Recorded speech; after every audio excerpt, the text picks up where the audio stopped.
Welcome to మాలిన్ kitchen. ఈ రోజు అయితే మనం పుటానాలు చిక్కీ చేసుకున్నామండి. ఈ పుటానాలు చిక్కీ అయితే మనం డైలీ పిల్లలకి ఇవ్వచ్చు, మనం తినొచ్చు. చాలా బాగుంటుందండి టేస్ట్. మనం కేవలం ఇంట్లో ఉన్న వాటితోనే మనం ఈ చిక్కీ చేసుకోవచ్చండి. చాలా టేస్టీ సూపర్గా ఉంది. బెల్లం కూడా క్రిస్పీగా ఉన్నాయి, చూసారా, భలే ఉన్నాయి, బాగున్నాయండి.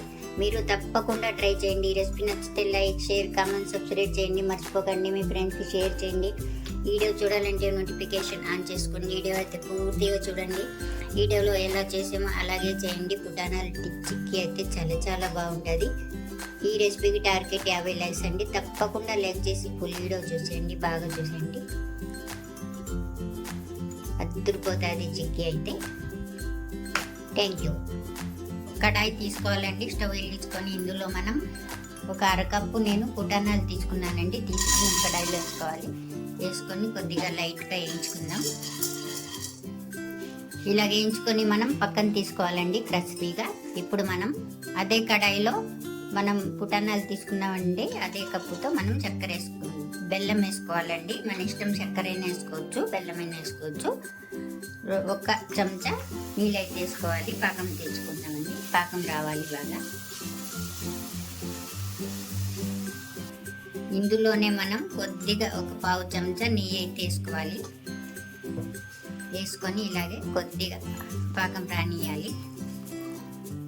మనం పాకం ఇలాగ అయిందండి. ఇప్పుడు మనం ఇందులో ఇలా రావాలి. మనకు కొద్దిగా గట్టి పడితే చాలు. ఇప్పుడు మనం వేయించి పెట్టుకున్నాం కదా, ఈ పుటానాలని ఇందులో వేసేసుకోవాలి. వేసుకొని కొంచెం ఇలాగే మనం 1 నిమిషం ఉడికిద్దామండి. ఇప్పుడు మనం ఒక ప్లేట్ తీసుకోవాలండి. ప్లేట్ అయినా మన దగ్గర ఏమున్నా అది తీసుకొని కొద్దిగా నెయ్యి అయితే రాసుకోవాలి మనం. ఇప్పుడు ఇందులో ఇలాగ అయిపోయిందండి. మనం స్టవ్ అయితే ఆఫ్ చేసుకుందాం. ఇప్పుడు మనం నెయ్యి రాసి పెట్టుకున్న ప్లేట్లో ఇది వేసేసుకోవాలండి. ఈ మిశ్రమాన్ని, పుటానాల్ని మనం ఇలాగ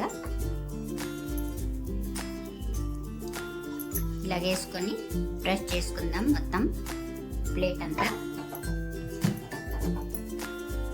ఇలాగ ప్లేట్లో వేసుకొని బాగా ఇలాగ చెంచాతో సదిరేసుకోవాలండి. మనం ఒక చాకు తీసుకొని కట్ చేసుకోవాలి. మనం ఇష్టం. కొద్దిగా వేడిగా ఉన్నప్పుడే మనం ఘాట్లు పెట్టుకోవాలి. చూడండి, ఇలాగైతే మనం ఘాట్లు పెట్టుకున్నామండి. బాగా చల్లారాక మనం తీసుకుందాం ప్లేట్లో.